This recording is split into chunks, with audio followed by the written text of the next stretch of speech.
Bismillahirrahmanirrahim. Assalamualaikum warahmatullahi wabarakatuh. Alhamdulillahirabbil alamin. Wassalatu wassalamu ala asyrafil anbiya'i wal mursalin nabiyina Muhammadin wa ala alihi wa ashabihi wa man sara ala nahjihi ila yaumiddin. Asyhadu an la ilaha illallah wahdahu la syarikalah wa asyhadu anna Muhammadan abduhu wa rasuluh.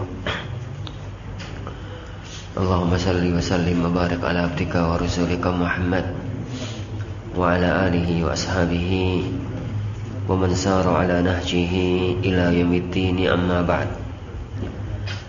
Jamaah kaum muslimin wal muslimah yang dimuliakan oleh Allah Subhanahu wa taala.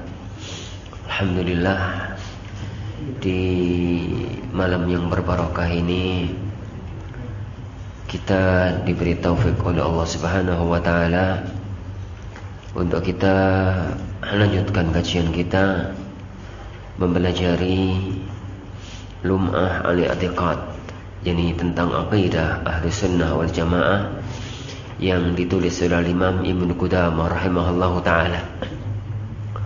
Setelah beliau membahas tentang ayat-ayat dan hadis-hadis yang menjadi contoh tentang kaidah penetapan nama dan sifat-sifat Allah Subhanahu wa taala, maka beliau membahas satu permasalahan, dan pembahasan ini sebenarnya masih dalam kaitannya tentang nama dan sifat Allah, tapi disendirikan oleh Imam Ibnu Qudamah rahimahullahu taala, mengingat masalah ini termasuk masalah-masalah besar dalam akidah Ahlussunnah. Beliau mengatakan min dzalika qauluhu ta'ala, dan diantaranya adalah firman Allah Subhanahu wa ta'ala. Di antara permasalahan nama dan sifat Allah adalah firman Allah Subhanahu wa ta'ala, Ar-Rahmanu 'alal arsy istawa. Bahwasanya Ar-Rahman, Allah zat yang Maha Rahman. Yani Allah Subhanahu wa ta'ala yang Maha Rahman itu 'alal arsy, di atas arsy, istawa. Istawa dalam bahasa Arab ada tiga arti. Istaqarra, ala, wartafa. Ala, irtafa'a, istaqarra. Ala itu tinggi, irtafa'a itu ala, dan tafa itu mirip-mirip. Ala itu tinggi, irtafa itu meninggi di atas semua makhluknya. Istaqar itu menetap.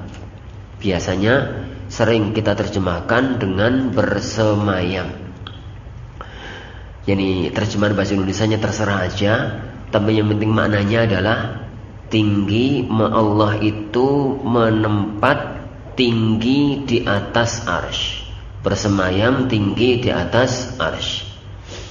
Al-arsy dalam arti bahasa adalah singgasana raja. Dalam makna ini adalah makhluk Allah yang sangat besar, yang menjadi makhluk terbesar yang ada di alam semesta ini, yang di atas itulah Allah Subhanahu wa taala meninggi. Itu Ar-Rahmanu 'alal arsy istawa. Beliau juga mengatakan wa qauluhu ta'ala, juga firman Allah Subhanahu wa taala, a'amintum man fis sama. Apakah kalian merasa aman dengan zat, dengan Tuhan yang berada di langit? Wa qaulun Nabi sallallahu alaihi wasallam, dan sabda Rasulullah sallallahu alaihi wasallam, Rabbuna Allahu alladzi fis samaa'i taqaddasa ismuk. Jadi Tuhan kami adalah Allah yang berada di langit, yang maha suci namamu. Wa qaula lil jariyah, dan beliau sallallahu alaihi wasallam berkata kepada seorang budak wanita, Aina Allah, di mana Allah? Qalat, wanita itu mengatakan, fis sama, di langit. Qala, maka beliau mengatakan, i'tikha fa innaha mu'minah. Bebaskan dia karena dia itu wanita mukminah. Rawahu Malik ibnu Anas wa Muslim. Hadis ini diriwayatkan oleh Malik ibnu Anas dan Imam Muslim, yani wa ghairuhuma, dan selain keduanya, minal a'immati, dari para ulama. Wa qala an-nabiy li Husain, dan Rasulullah sallallahu alaihi wasallam berkata kepada Husain, bapaknya Imran ibnu Husain, kam ilahan ta'bud, berapa Tuhan yang kamu sembah? Qal, dia mengatakan sab'ah, ada 7. Sittatun fil ard wa wahidan fis sama, yang 6 di bumi, yang 1 di langit. Qala, Rasulullah meneruskan pertanyaannya, man li raghabatika wa raghbatik, kalau kamu itu ingin sesuatu, takut dari sesuatu, Tuhan mana yang kamu mintai, yang kamu jadikan tempat rujukan, tempat mengadu? Qal, Husain mengatakan alladzi fis sama, yang ada di langit. Qala, maka beliau sallallahu alaihi wasallam mengatakan fatruk as-sittata wa'budil ladzi fis sama, tinggalkan yang 6 yang ada di bumi itu,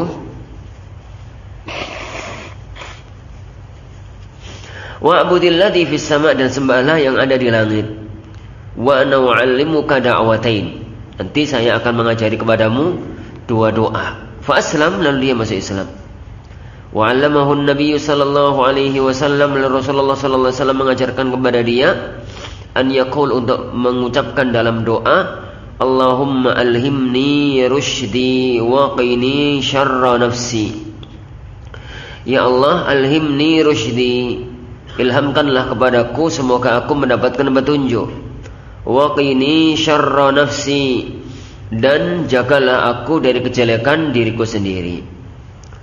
Wa fima nuqila min alamatin nabiy sallallahu alaihi wasallam, dan di antara yang dinukil, yang diriwayatkan dari tanda-tandanya Rasulullah sallallahu alaihi wasallam wa ashabihi, dan para sahabatnya, fil kutubil mutaqaddimah, di kitab-kitab yang terdahulu, yakni Taurat, Zabur dan Injil, annahum yasjuduna bil ard, mereka itu sujud di bumi, wa yaz'umuna anna ilahahum fis sama, dan mereka meyakini kalau Tuhannya itu ada di langit. Wa rawa Abu Dawud, dan diriwayatkan oleh Abu Dawud fi sunanihi, dalam sunan beliau, Sunan Abu Dawud, anna nabiyya, bahwasanya Nabi sallallahu alaihi wasallam qala, innama baina sama'in ila sama'in masirata kadza wa kadza, sungguhnya jarak antara satu langit dengan langit yang lain itu perjalanan sekian dan sekian. Wa dzakara al-khabar, lalu beliau menyebutkan hadis ini secara lengkap, ila qaulihi, sampai pada sabdanya beliau, wa fawqa dzalikal arsy, di atas semua itu adalah arsy. Wallahu subhanahu fawqa dzalik, dan Allah subhanahu wa ta'ala itu di atas semua itu. Kesimpulannya, kata Imam Ibnu Qudamah rahimahullah, fahadha wa ma ashbahahu, ini dan yang semisalnya, mimma ajma'a salafu rahimahumullah, yang disepakati oleh para ulama salaf rahimahumullah, ala naqlihi, untuk mereka riwayatkan, wa qabulihi, dan mereka terima, walam yata'arradu li raddih, mereka tidak menolaknya, wala ta'wilihi, dan tidak menyelewengkan maknanya, wala tashbihihi wa tamthilih, dan tidak pula menyerupakan dengan makhluknya. Para hadirin azani Allahu yakum, pembahasan yang ada di hadapan kita sekarang itu adalah tentang masalah satu sifat yang menjadi polemik berkepanjangan di tengah kaum muslimin, yang itu akhirnya dijadikan oleh para ulama menjadi pembeda antara ahlul haq dengan ahlul batil, pembeda antara ahlus sunnah dengan yang lainnya. Masalah keyakinan tentang di mana Allah tersebut, di manakah Allah itu. Masalah pertama yang ingin Anda bahas, pertanyaan di mana Allah itu pertanyaan nabawiyah, pertanyaan yang pernah dilontarkan langsung oleh Rasulullah sallallahu alaihi wasallam. Jadi kalau ada orang belakangan ini, "Yus gak usah takon Allah iku ndi, sementing Allah iku ono." Itu komentar yang salah. Karena berarti dia mengingkari pertanyaan yang pernah dipertanyakan oleh Rasulullah sallallahu alaihi wasallam. Dalam Sahih Muslim yang disebutkan ada seorang yang memiliki budak perempuan. Dia itu ingin untuk memerdekakan budaknya tersebut.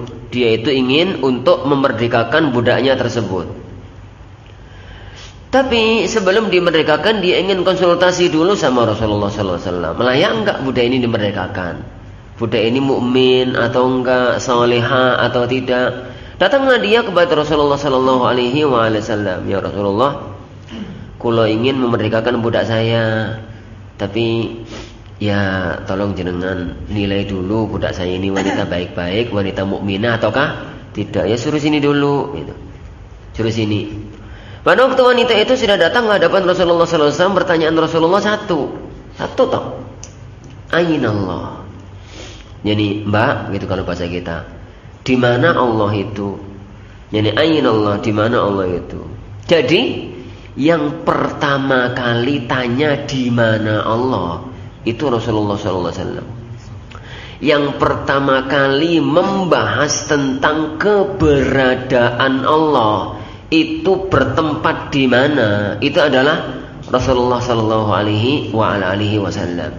Jadi pembahasan itu pembahasan yang tidak perlu untuk diingkari dan jangan dihindari, karena itu salah satu di antara pembahasan yang dibahas oleh para ulama, yang dibahas dalam Al-Quran, dibahas dalam sunnah Rasulullah sallallahu alaihi wasallam. Lah, wanita tadi tatkala ditanya oleh Rasulullah sallallahu alaihi wasallam, "Aina Allah?" Di mana Allah? Beliau itu orang awam. Ya, seorang wanita budak ya mosok dadi santri. Ya enggak lah, orang awam. Tapi awame berada di komunitas yang benar. Jadi berada di komunitas yang benar. Maka beliau spontan, enggak usah mikir ngalor ngidul. Dia mengatakan fis sama, Allah itu berada di langit, bertempat di langit. Mendengar jawaban itu maka Rasulullah mengatakan, "Mas atau Pak, merdekakan dia. Fa innaha mu'minah." Dia itu wanita mukminah. Menunjukkan bahwa keyakinan yang diyakini oleh wanita itu adalah keyakinan sebagai tanda bahwasanya dia seorang mukmin. Baik, itu masalah yang pertama. Jadi pertanyaan di mana Allah itu bukan pertanyaan yang tabu, tapi pertanyaan yang pertama kali melontarkannya adalah Rasulullah sallallahu alaihi wasallam. Nah, para jamaah yang dimulakan Allah Subhanahu wa taala, apakah Allah itu punya tempat tertentu? Yani ataukah Allah itu di mana-mana? Kalau kita cermati ayat-ayat tentang masalah ini, maka para ulama ahlu sunnah sepakat Allah itu berada di atas. Allah itu mempunyai sifat ta'ulu, tinggi. Tinggi di atas semua makhluknya. Ketinggian Allah itu ada 3 macam. 2 disepakati oleh kaum muslimin, yang 1 diperselisihkan oleh kaum muslimin. Jadi al-ulu, sifat bahwasanya Allah itu tinggi di atas semua makhluknya, itu ada 3. Itu ada 3. Yang pertama, ulu al-qadr. Yang kedua, uluwul qahr. Yang ketiga, uluwul dzat. Uluwul qadr dan uluwul qahr itu kaum muslimin sepakat bahwasanya Allah itu mempunyai sifat tinggi di atas semua makhluknya, qadran wa qahra. Tapi mereka menyelisihi, berselisih dengan ahlu sunnah dalam sifat yang ketiga, uluwullah dzatan. Kita bahas satu persatu. Taib, apa itu uluwul qadr? Al-qadru itu kedudukan. Bahwa kedudukan Allah, kemuliaan Allah, keagungan Allah itu tinggi di atas semua kedudukan, keagungan, kemuliaan yang dimiliki oleh semua makhluk. Kalau ini kayaknya kok nggak ada yang menyelisihinya. Itu namanya uluwul qadr. Itu namanya uluwul qadr. Jadi qadr itu mau diterjemahkan kedudukan, kemuliaan, keagungan, apa meneh? Si mirip-mirip kan ngono lho. Ya wis terserah lah pokoke ngono ku. Jadi kedudukan, keagungan, kemuliaan, kemahabesaran Allah itu tinggi di atas semua kedudukan, kemuliaan, keagungan makhluknya. Dan yang ini kayaknya kok semua orang muslim meyakininya. Sa bejat-bejate wong muslim, sa elek-elek wong muslim, kapan ditakoni tinggi mana antara sampean kedudukannya dengan Allah? Ya Allah, lu tinggi aku itu mek Firaun tok lesane. Tapi atine ya enggak. Yang kedua, ulul qahr. Ulul qahr itu apa toh bahasa Indonesia qahr itu? Jadi kalau Allah itu berkehendak, maka kehendaknya tidak ada satupun yang mampu menolaknya, menentangnya. Kalau Allah menginginkan sesuatu, tidak ada satupun yang bisa melebihi keinginan dari Allah Subhanahu wa taala. Semua orang ingin kapal ini selamat, tapi Allah menginginkan guling, yang guling. Semua orang jadi misalkan kepingin untuk membuat bangunan yang nggak bisa roboh, sampai didatangkan semua biaya, dikerahkan semua arsitek, dikerahkan semua tukang bangunan itu, tapi Allah menginginkan ambles ya ambles. Ini semua orang jadi menginginkan kekuasaannya tetap jaya, tapi tatkala wayang mati ya mati. Itu namanya ulul qahr. Ngono bahasa Indonesia apa ngono? Kehendak, kekuasaan. Mengulah sembuh terjemahan nih. Oke, gitu. Firaun dengan semua kekuatannya menginginkan dia itu adalah manusia paling jaya. Tapi tatkala Allah Subhanahu wa taala menghendaki runtuh, hanya berhadapan dengan Musa tanpa senjata. Namrud yang dengan segala kekuasaannya menginginkan kekuasaannya tidak terjamah oleh apapun. Tatkala Allah menginginkan mati, mati hanya oleh seekor nyamuk. Jadi, hanya oleh seekor nyamuk. Jadi Jalut, manusia raksasa gitu, waduh raksasa, semua orang takut menghadapi dia. Tatkala Allah menghendaki dia mati, mati hanya oleh ketapelnya Daud. Apa mau aku ngomong Jalut ya? Mati hanya oleh ketapelnya Daud. Ini batu yang dilemparkan oleh Nabi Allah Daud, padahal tatkala itu Nabi Allah Daud masih kecil, si bocah. Tatkala Allah berkehendak, tidak ada satupun yang mampu menentang kehendaknya Allah Subhanahu wa ta'ala. Tatkala Allah berkuasa, tidak ada satupun yang mampu menentang kekuasaan Allah Subhanahu wa ta'ala. Dan ini tidak ada satu manusia pun yang mengingkarinya.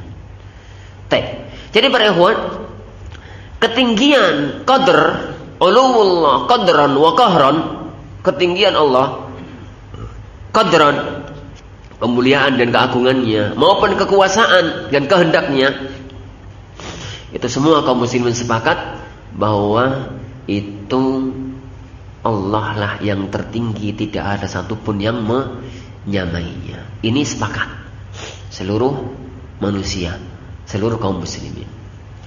Yang menjadi polemik itu nomor 3, uluwuzzat, uluwuzzat. Zatnya Allah itu ada di mana? Zatnya Allah itu ada di mana? Allah itu ada. Keberadaan Allah Subhanahu wa ta'ala itu ada di mana? Ini masalah gaib yang kita tidak pernah tahu. Dan kita tahunya adalah kalau ada berita dari pemilik zat itu sendiri. Ada berita dari Allah Subhanahu wa ta'ala, ada berita dari Rasulnya Muhammad sallallahu alaihi wasallam. Maka perlu nggak kita untuk meyakini masalah ini? Ya tergantung ayat sama hadis. Nek ono ayate, ono hadise, kita yakini. Nek kono ayate, kono hadise, kau usah ditolaki. Ternyata masalah pembahasan keberadaan zat Allah Subhanahu wa ta'ala ini yang memunculkannya bukan kita, bukan para ulama, tapi Rasulullah SAW. Tatkala beliau ngomong sama jadi jariyah tadi, Aina Allah. Dan kalau kita lihat ayat-ayat yang menunjukkan akan hal ini sangat banyak, yang menunjukkan bahwasanya Allah itu zatnya tinggi di atas semua makhluk.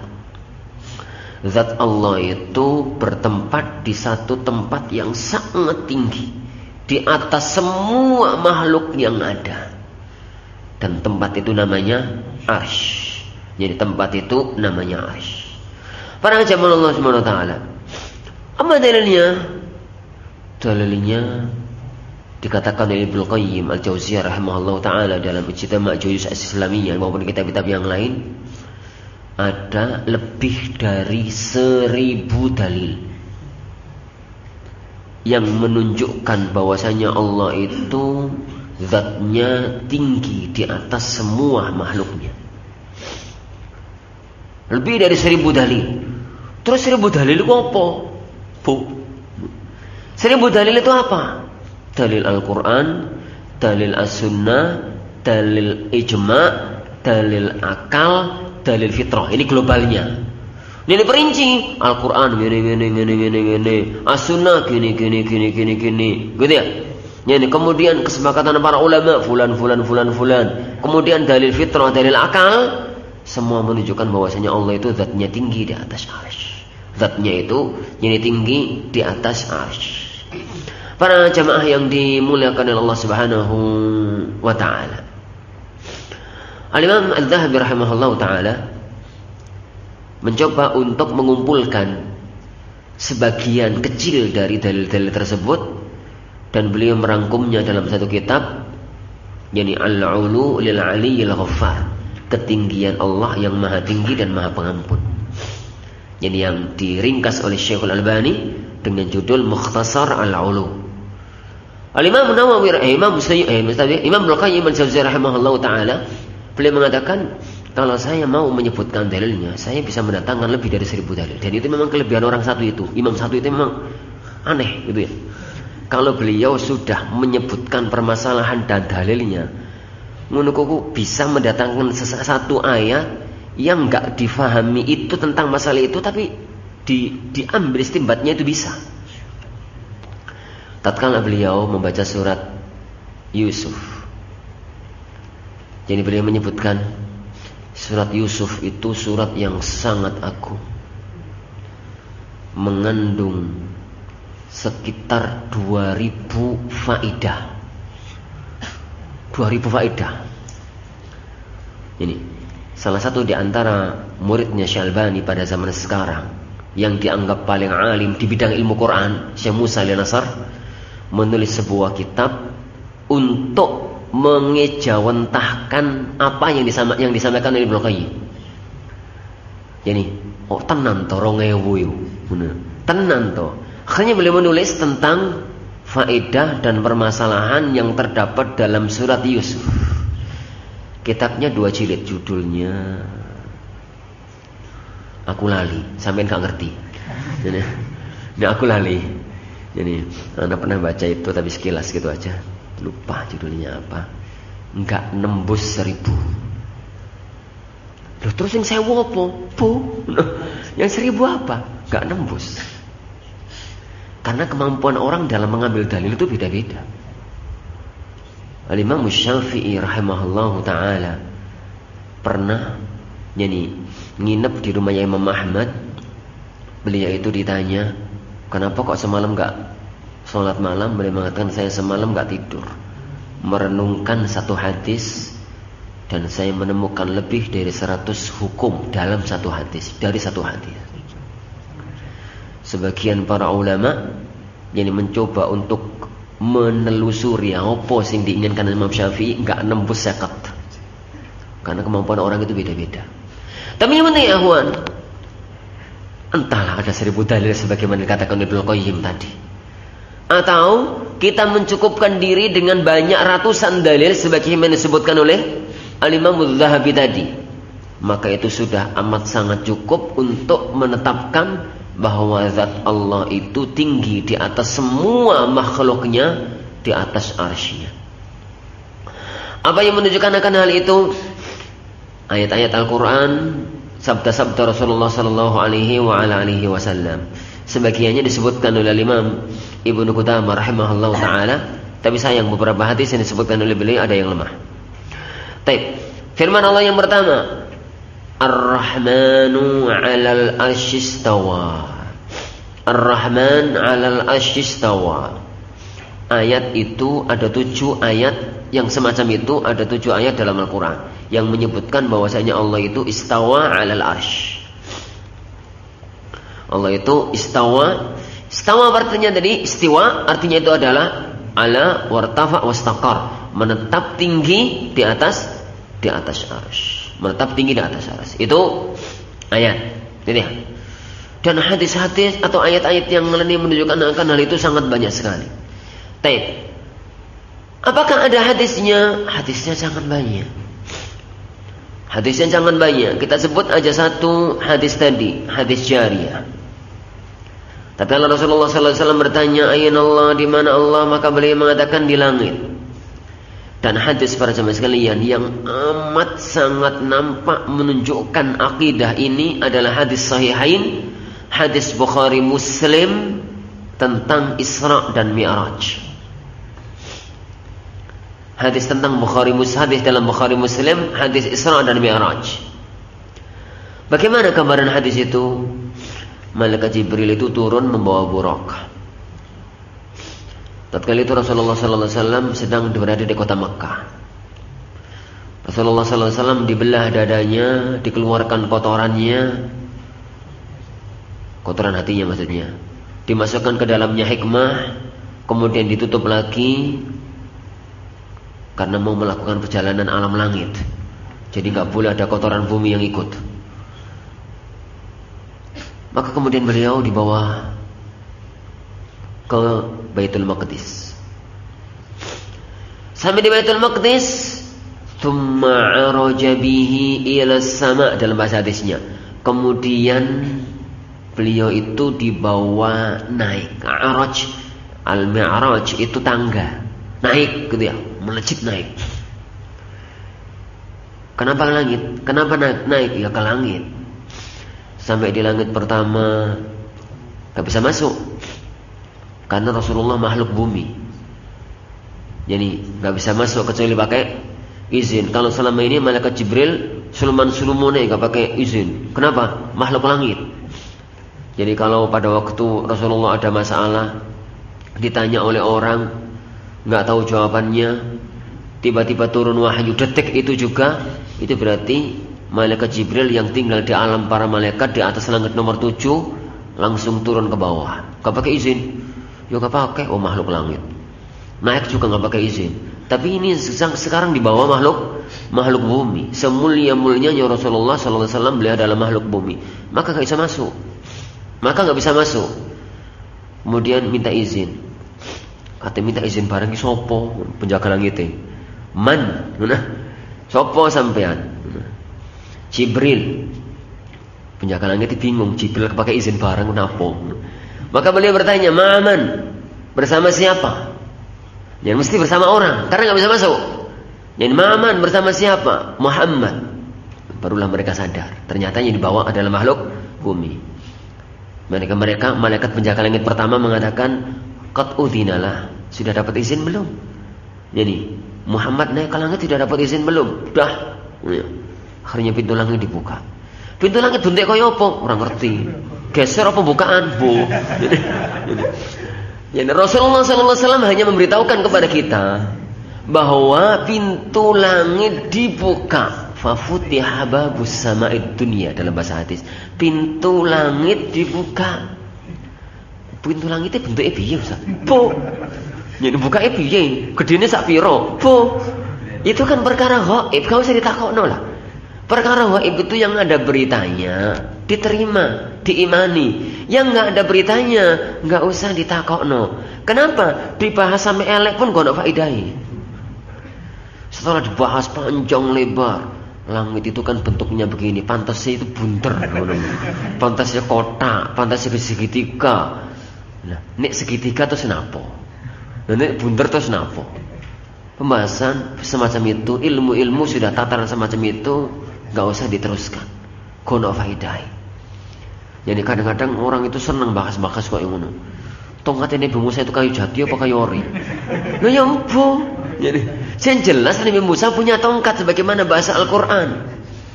Bahasa Al-Quran, bahasa Rasulullah SAW. Adapun tongkatnya kayu apa? Jadi, mbok kayu apa? Jadi kayu jati, mbok kayu mauni, mbok kayu apa? Jadi enggak jelas. Jadi, pokoknya jadi begitu. Anjing miliknya Ashabul Kahfi itu jenis apa? Ini anjing warnanya apa? Ya mbok, wis pokoknya itu anjing gitu loh, kok repot-repot mentok. Ini susah-susah men. Ini kucing yang dulu disenangi oleh Abu Hurairah itu kucing apa? Kucing Anggora, kucing Persia, atau kucing yang jelas kucing Arab. Yang jelas kucing Arab. Para wonten anjani Allah wa yakum. Ngomong apa mau? Pintu langit itu ya. Rasulullah naik ke langit yang pertama, ketemu dengan Nabi Adam. Gitu tak dalam bahasa hadis? Ketemu dengan Nabi Adam, maka Nabi mengatakan selamat datang wahai anakku yang saleh. Panjanglah ceritakan cerita itu. Naik ke langit yang kedua, gak bisa lagi, minta izin lagi naik ke langit yang kedua, ketemu dengan Nabi Idris. Naik lagi, itu dengan ada beberapa perbedaan riwayat nabi-nabi yang ditemui per langit. Gitu ya. Sampai kemudian ketemu di langit yang ke-6 ketemu dengan Nabi Musa.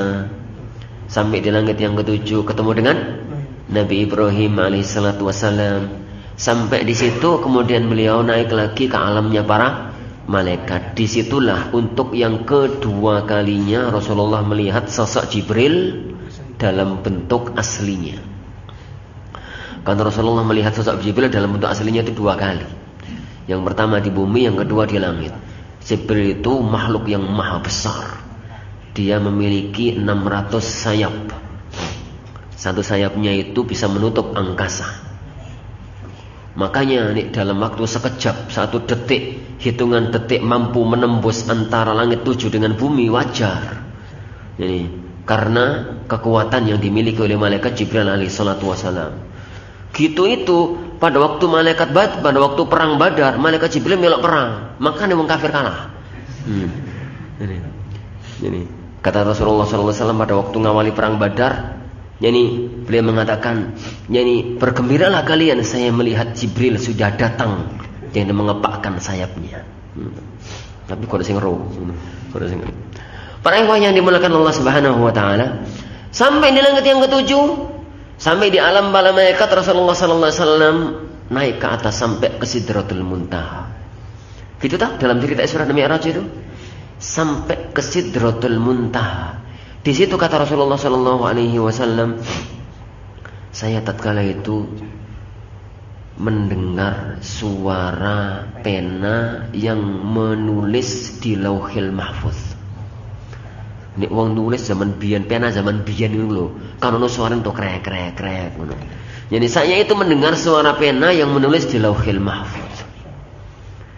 Posisi antara Rasulullah dengan Allah tatkala itu sudah sangat dekat sekali. Karena disitulah tempatnya Allah Subhanahu wa taala. Pada waktu pulang, Rasulullah SAW menceritakan peristiwa itu kepada ibunda Aisyah. Jadi pada waktu itu kan Aisyah belum jadi istrinya. Jadi waktu jadi istrinya Rasulullah cerita, gitu ya. Aisyah tanya, ya Rasulullah, jenengan pada waktu sudah di Sidratul Muntaha itu sudah lihat Allah belum ya? Kan sudah mepet, wis mepetan. Sudah jenengan sudah berada di tempat yang itu sudah dekat sekali dengan tempatnya Allah Subhanahu wa taala. Sidratul Muntaha, Lauhil Mahfuz, alam malaikat itu sudah berada di satu alam yang sudah sangat dekat dengan arsy. Apa kata kali itu jenengan sudah melihat Allah? Hal ra'aita rabbak, dalam bahasa Sahih Muslim. Hal ra'aita rabbak, apakah engkau sudah melihat Tuhanmu ya Rasulullah? Maka Rasulullah SAW mengatakan, nurun anna ara. Bagaimana mungkin saya bisa melihatnya? Karena zat Allah itu terhalangi oleh satu cahaya yang tidak mungkin bisa saya tembus. Hadis ini ya akhwan sangat jelas menunjukkan bahwasanya Allah itu tempatnya tinggi. Di satu tempat tertentu namanya arsy, di atas langit nomor 7. Kenapa? Seandainya Allah itu tempatnya di mana-mana, Aisyah nggak butuh tanya. Jadi Aisyah itu nggak butuh tanya. Jadi untuk mengatakan tatkala itu jenengan sudah melihat Allah belum ya Rasulullah? Kenapa? Karena beliau yakin, beliau tahu, beliau diajari oleh Rasulullah SAW bahwasanya Allah itu tempatnya di atas. Itu yang pertama. Itu yang dalil dari As-Sunnah, dan banyak dalil-dalil yang lain disebutkan oleh Imam Ibnu Qudamah tadi. Yang ketiga ya akhwan, dalil ijma.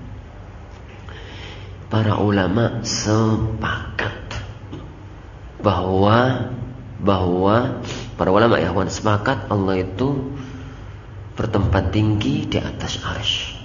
Tidak ada perselisihan di kalangan para ulama terdahulu. Di kalangan ulama-ulama terdahulu. Kok jenengan ngerti Ustaz?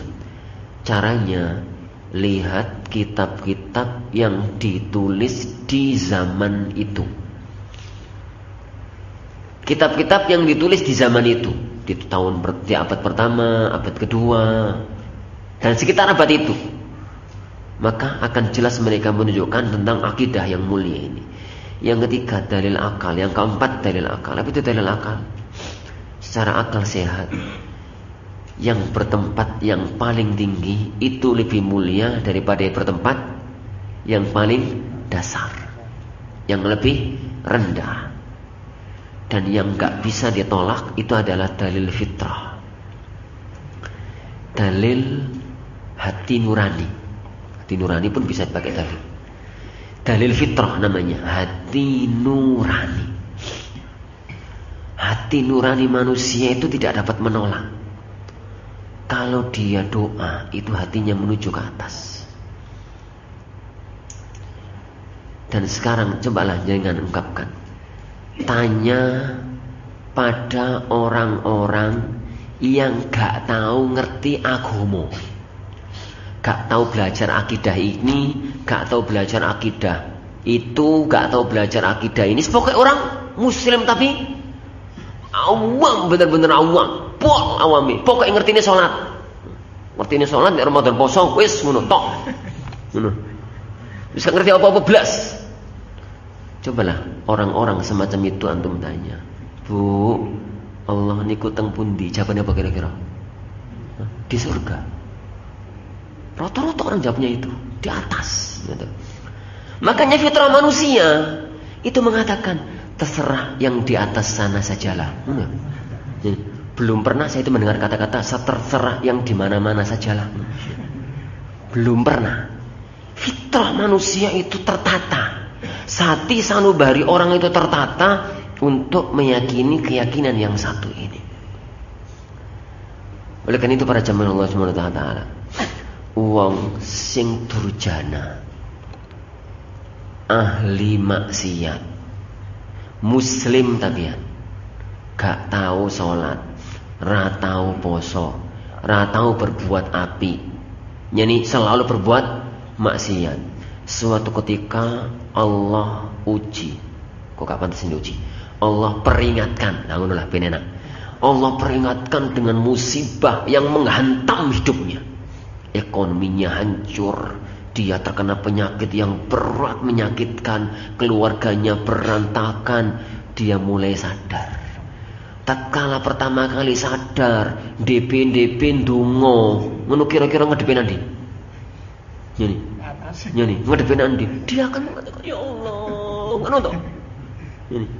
Itu menunjukkan bahwasanya orang yang nggak ngerti apa fitrah hatinya itu menunjukkan Allah itu di atas. Gak tahu tuh orang ndonga itu ya Allah. Ya Allah, nggak tahu nih. Dia itu mesti saelek-eleke wong kalau ndonga itu ya Allah, kula sadar ya Allah, mesti gitu. Kenapa pandangan ini ke atas? Fitrah manusia ini nggak dapat ditolak. Fitrah manusia ini nggak dapat ditolak. Bahwasanya dalam hati yang terdalam Allah itu di atas. Dan dalil ini yang nggak bisa ditolak. Makanya dahulu tatkala Imam Al-Juwayni rahimahullah taala pada waktu taubat, dia itu mengatakan wa anal an ala aqaidi ajaizi Naisabur. Saya tinggalkan semua teori-teori ilmu mantik dan kalam itu.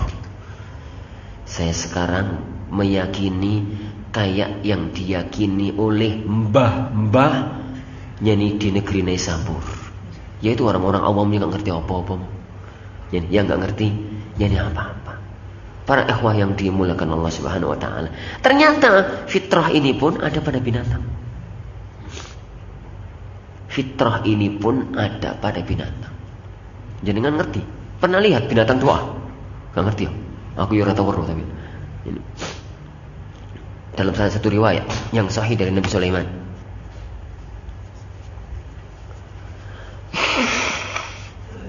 Tatkala beliau dan pasukannya itu lewat, di depannya ada semut. Nabi Sulaiman mengatakan, "Stop, berhenti dulu." Di depan sedang ada semut, gitu ya. Dia sedang mengangkat tangannya menghadap langit berdoa untuk diturunkan hujan. Ini ternyata semut pun ngerti bahwasanya Allah Subhanahu wa taala itu di atas.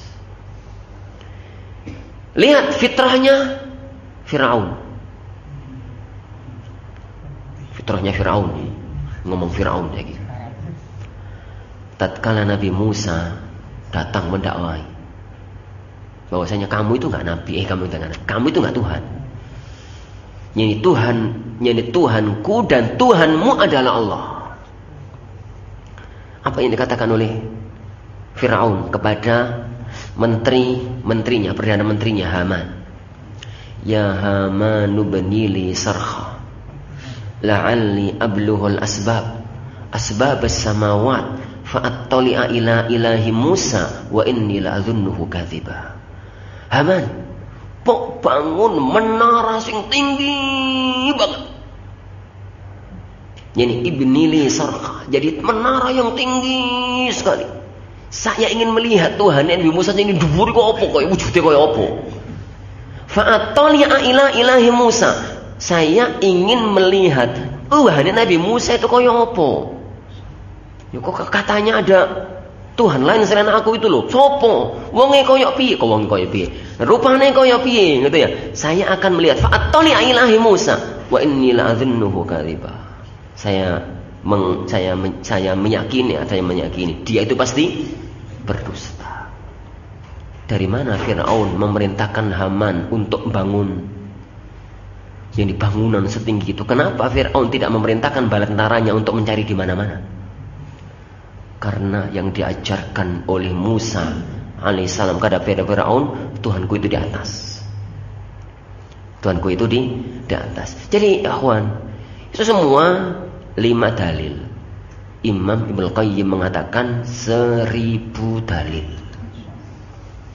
yang menunjukkan bahwasanya Allah itu bertempat tinggi di atas arsy. Wallahu a'lam bishawab. Nah, wasu'ila Imam Malik. 2 menit lagi. Wasu'ila Imam Malik ditanya, Malik bin Anas. Faqila, ditanyakan kepada beliau, ya Abu Abdillah, wahai Abu Abdillah, Ar-Rahmanu 'alal 'arsy istawa. Allah mengatakan Ar-Rahman itu, Allah itu bertempat semayam tinggi di atas arsy. Kaifa istawa? Istiwanya, bertempat tingginya itu piye? Bagaimana? Faqal, maka Imam Malik mengatakan al-istiwa ghairu majhul. Makna istiwa itu bukannya enggak diketahui, jelas. Istiwa itu artinya adalah ala wartafa'a wastaqar. Wal kayfu ghairu ma'qul. Adapun kaifiyahnya, tata caranya, bagaimananya enggak diketahui. Kenapa? Lalu enggak Allah sebutkan kepada kita? Wal imanu bihi wajib, mengimaninya itu wajib. Was-su'alu anhu bid'ah. Mempertanyakannya itu perbuatan yang baru dalam agama. Kenapa? Ayat ini dibacakan oleh Rasulullah kepada semua para sahabat. Dan para sahabat itu ada wong pintar, ada wong sedeng, ada wong raiso.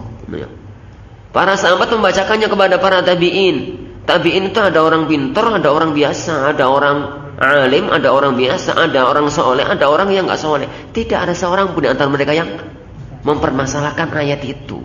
Kenapa kamu permasalahkan? Kamu buat perkara-perkara baru dalam agama. Tsumma amara birrajuli fa akhrij. Kemudian dia, orang tersebut pun diusir dari majelis beliau, majelisnya Imam Malik rahimahullahu taala. Ini yang dikatakan oleh Imam Malik, seorang imam kota Madinah pada zaman tabi'ut tabi'in. Jadi zaman tabi'ut tabi'in. Para ikhwah yang udah saya 5 menit lagi. 5 menit apa 1 menit? 2 menit ya wes lah. Para ikhwatan azani Allah yakum. Jadi kesimpulan tentang masalah ini, akidah yang diajarkan kepada kita oleh Rasulullah sallallahu alaihi wasallam. Pertama, pembahasan tentang keberadaan dan di manakah Allah Subhanahu wa taala itu bukan pembahasan yang perlu dihindari. Tapi pembahasan itu harus dibahas. Jadi kayak sebagaimana kita membahas wong kafir itu mlebu neraka atau masuk surga. Jadi itu perlu dibahas karena itu adalah masalah akidah dan masalah keyakinan. Yang kedua, para ulama kita sepakat bahwasanya Allah Subhanahu wa taala itu zatnya bertempat tinggi di atas arsy. Itu ditetapkan oleh Al-Quran, ditetapkan oleh sunnah Rasulullah SAW. Para ulama menyepakatinya dan akal manusia menetapkannya dan fitrah manusia tidak dapat menolaknya, sebagaimana yang kita gambarkan tadi. Dan ini adalah menjadi salah satu di antara titik perbedaan antara Ahlus Sunnah dengan orang-orang yang menyelisihinya di kalangan kaum muslimin. Wallahu a'lam. Insyaallah subhanahu wa ta'ala ini yang kita pelajari pada pertemuan kita kali ini. Insyaallah subhanahu wa ta'ala kita lanjutkan pertemuan yang akan datang pada masalah kalamullah. Kita akhiri subhanakallahumma bihamdik asyhadu an la ilaha illa anta astaghfiruka wa atubu ilaik. Sallallahu wasallam wa baraka nabi Muhammad. Assalamualaikum warahmatullahi